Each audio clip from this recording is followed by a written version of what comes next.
Can we please put our hands together for the Women Rep Nairobi County, Honorable Esther Passaris. Karibu sana. Please welcome to address this gathering. Asante. Good evening, everyone. Thank you for being here.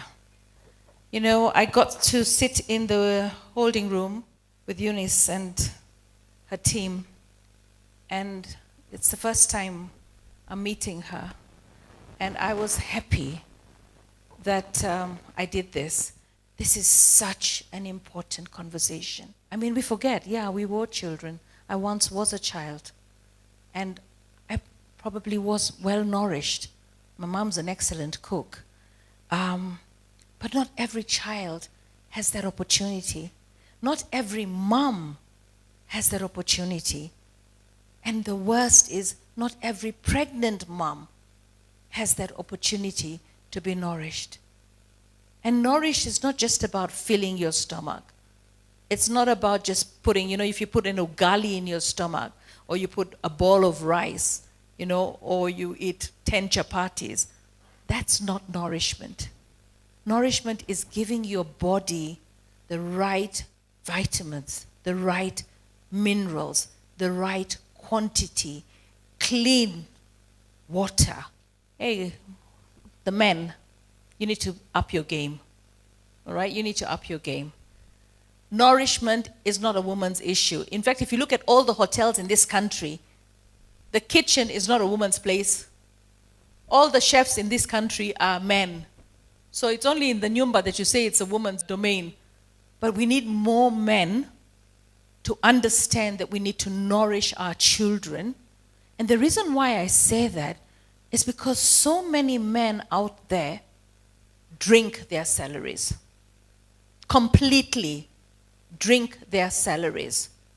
And then what happens? There's no nourishment for the children at home. So we need more men in this conversation. Men have to understand how important it is for the children that they give to the women, you know. It's not just plug and go. It's plug and continue rearing that child until that child grows up with everything that that child needs, and food is essential. Now, I know we've all read the Constitution and the right to food. Not just food, affordable food, high quality, nutritious food is the right of every Kenyan. But you know something? Somewhere along the line, we missed the plot. Why did we miss the plot? We didn't plan our population according to our resources. Somebody decides to have 7 or 8 children without thinking that those are 7 or 8 mouths to feed. I feel that the government, of course we lost the plot as well. Huh? Corruption, corruption, corruption. We lost the plot. And you know, many people, you know, I don't know what political affiliations you have, but I am broad-based. Baba left me in broad-based.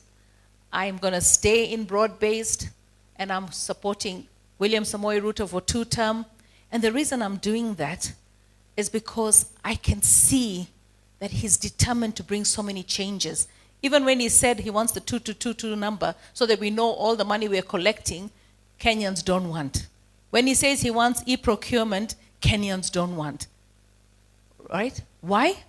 Because structures and systems are things that we don't want, because loopholes help us to make the money that we make. So if we want to deal with corruption, then we've got to support His Excellency on the steps that he's trying to make sure that every penny that we have in this country goes to provide the things that we need to provide. Because I'll tell you what, if we have to make sure that every child that is born in a hospital in Kenya, right, until the age of 5, gets all the treatment that it needs and all the nourishment that it needs, mother and child together, all the inoculations that they need, then we will be in a good place. You know, when I was in Turkana, I actually said to the MP there, I said, you know, I need to drop a few kilos. I think I'm going to come here.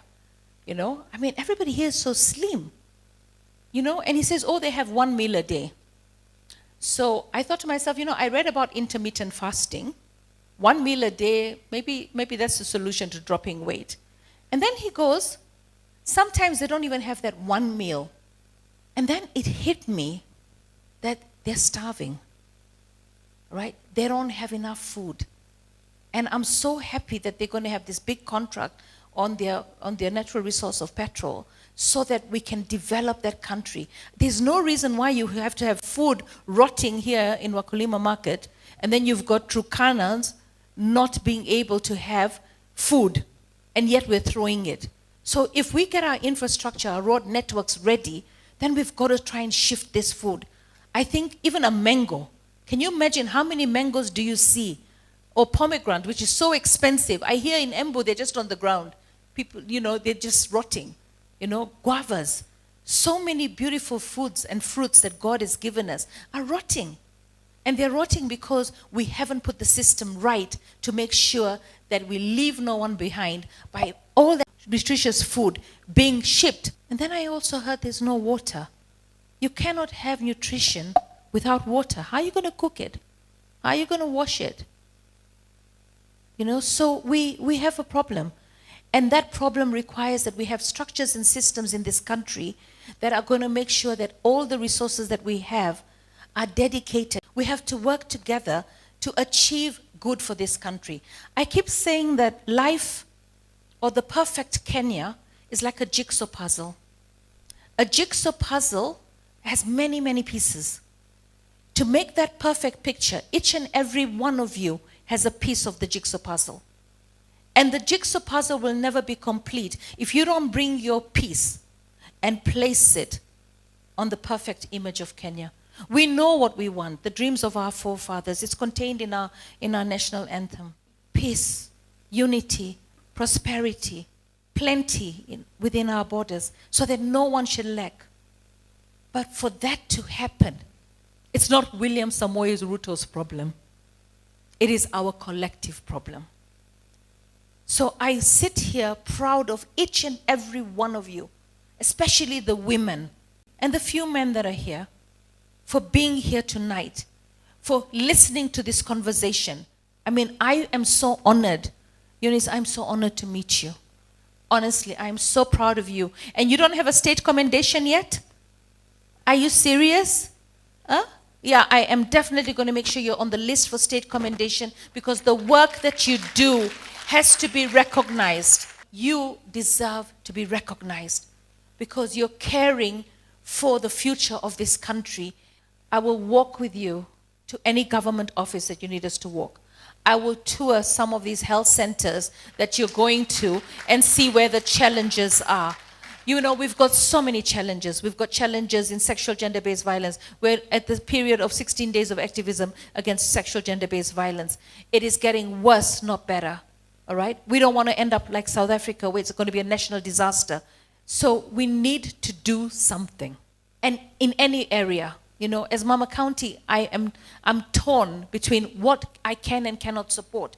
And I can't do it all on my own. So when I hear of a Eunice and a HESED Africa, I join her, all right? So that together, I keep her lighting, and she keeps the light of the people that I serve lighting, and together, we keep Kenya alive and kicking. Eunice, personal pledge, all right, from myself, every month, 25,000. I'm also the patron of NGAF, which is the National Government Affirmative Action Fund. And NGAF basically supports CBOs and self-help groups. And you're working with CBOs and self-help groups. And I hope that the president will do an empowerment either before we close for Christmas or in January. And I want to see those, those tailoring machines that you're putting and the things that you're making. I bought, by the way, when you're on your way out, buy something. 1,200, I got myself a little bag for carrying my lunch. Buy something, okay, so that we can support the ladies. But I want you, every time I go and see these groups that are working, I see them making things that they can't sell, right? So you've always got to figure out what you want that somebody else will want. Things that would sell. We'll try and identify the groups, and then we see what we can do to decentralize the groups so that we can make sure that they have enough sewing machines, or whatever it is, the art it is, whatever art they want to do. On Tuesday, I'll be giving out bursaries. So if there are children or students that have dropped out of college or school and they need to continue, we can sponsor a few, all right? Put them on full scholarship, okay? Now, this money is all the money from, it's not my money, it's Serikali's money, which is your taxes money. So when you complain, oh, tax imekuwa nyingi kwa sababu watoto wamekuwa wengi. You know, so we need to take care of it. And you know, this idea, you know, I was driving from Nairobi to Nyanyuki, and I saw all the work going on the road. I was in Mombasa last week. I saw all the work going on. I'm telling you, it costs money. And we don't want to do all this with debt. We want to do it with our own resources. In fact, yesterday, I bumped into the previous managing director of Kenya Pipeline. And I said, okay, so there's this conversation going on about Kenya Pipeline being privatized so that we can raise money for other things. What do you think? And Macharia was really a good managing director, and Kenya Pipeline was making a lot of money and profits. He brought it from losses to profits, and he said, best decision ever. We hate everything that the president is saying that he wants to do, all right? Because we've been taught to hate. My enemy is becoming your enemy. You don't even know why I have this enemy, but you've decided he's also your enemy. Okay? So let me do this. Just remember, right? He's there for such a time as this. For us to be able to shift from poverty to prosperity. And I have never seen anyone who works so hard, who's so focused. And for me, the focus was, I was in a housing committee only because my county is full of slums. All right? And when he decided he wants to transform the slums with housing, I thought to myself, you know what, I'm going to support this. Because I know the cost of the houses that we have in the informal settlements. You know, the first sexual experience of a young girl in an informal settlement is probably somebody that is known to her because of the kind of environment that they're living. You've got the adults here and you've got the children here. So now we're building 1-bedroom houses, 2-bedroom houses. When I met His Excellency, I said, Your Excellency, we need 3-bedroom houses. Because what happens when a couple has boys and girls, okay? And they reach puberty. You can't put the brother and sister of 13 and 14 in one room. So that means you've got to separate them, okay? I mean, when we grew up, we had 2 rooms downstairs and we had a brother. So there was 1 room upstairs. So there's 2 girls, we were 2 girls here, 2 girls here, and my brother was upstairs. You have to separate them.